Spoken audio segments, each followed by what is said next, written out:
Hi guys! So, nanonood nga pala kami ng TV. Yes, of course. Siyempre, may panibagong vlog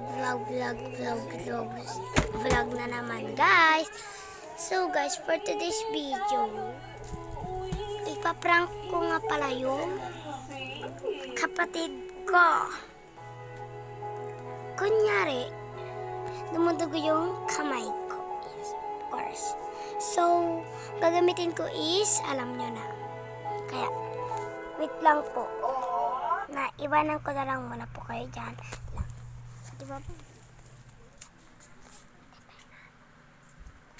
So, wait lang guys. Hi guys.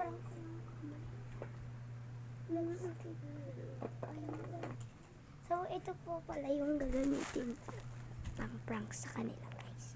Huwag kayong maingay. Huwag tayong maingay kasi talagang totoong dugo na siya. Hoy, ano ka ba naman, friend?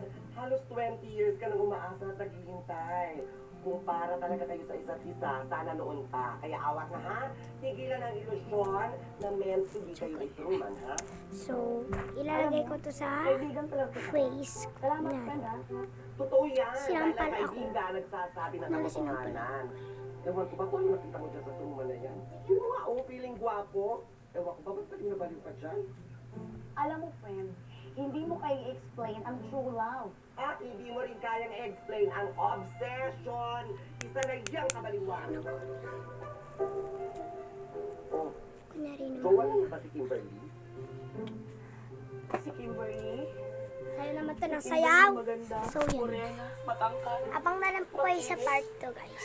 Si Kimberly na matamos ang ilong. So, dito na magtatapos ang aming vlog. Goodbye! Abang kayo sa part 2. Ano ba?